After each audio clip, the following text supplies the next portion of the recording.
It is not unusual for someone born with newspaper ink in their veins to have started his career as a paperboy. But this year's New Mexico Press Association Hall of Fame inductee, Scott Stinnett, goes one better. In the early 50s, my great-grandfather bought 2 weekly papers in Portales and made a daily called the Portales Daily News. And another family in Portales at that time had a daily paper called the Portales Tribune. They merged them eventually, the two families, and they became the Portales News Tribune. And so I grew up at the Portales News Tribune. I was an assistant. My first job was an assistant paper boy because I wasn't old enough to get a route. I had to be 12 to get a route, so I could substitute when I was 11. So that's how I got started in the business. And I was everything from the darkroom guy to the janitor to the sports writer. Scott followed his father, Marshall Stinnett, into the business at the Portales News Tribune and as a director, officer, and president of NMPA. He and his wife Lisa have published the Debaca County News since 1992. They also published the Clovis Livestock News. It's been kind of a successful thing. It's allowed us to have 2 weekly papers in a town that can barely support one. So.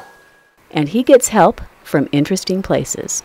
We're fairly modern here. We do everything on computer, and we build our pages on computer, and then we PDF them and email them to Clovis. And my mother, who's 76, lives in Clovis and picks up our paper at the Clovis News Journal on Wednesday morning and brings it over here, and she does our racks, delivers to our racks, and we come in and we do our own mail here, and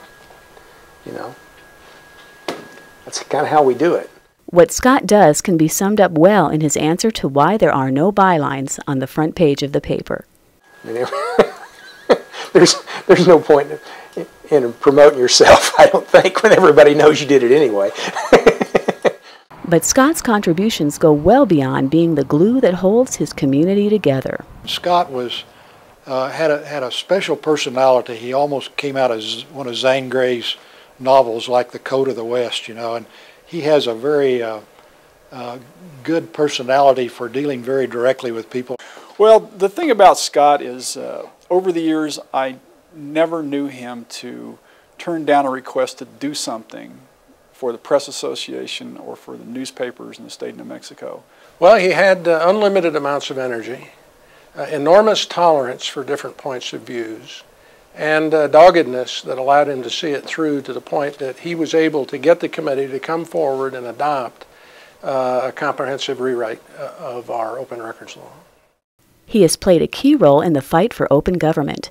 He was instrumental in launching the Foundation for Open Government, served as NMPA's representative on a task force to rewrite IPRA, and has taken on the role of plaintiff in at least 2 critical lawsuits for transparency.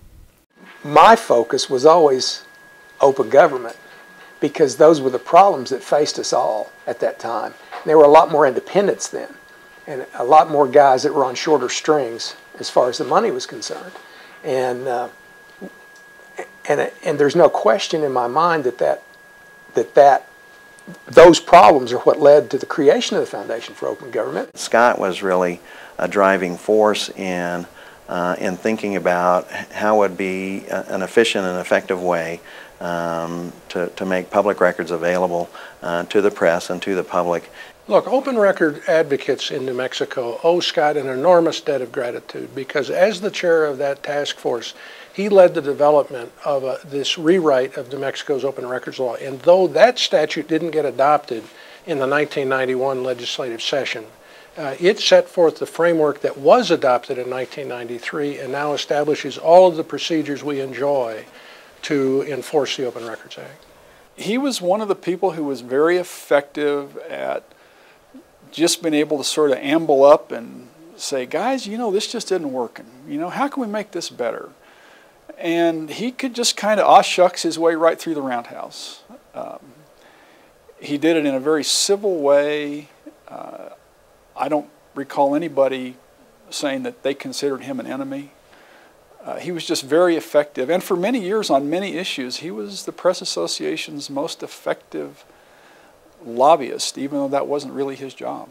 Scott was able to go up to Santa Fe and do battle with the legislature and the governor's office on all these issues, and he was very well respected, and he was extremely helpful to the Press Association during those years.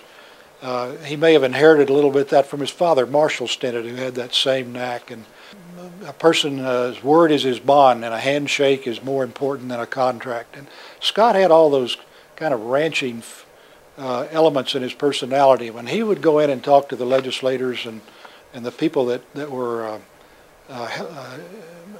working on those issues, he was very, very effective, and he really helped not only the Press Association but the entire newspaper industry in the state. Publishing a small-town newspaper for 20 years is tough duty.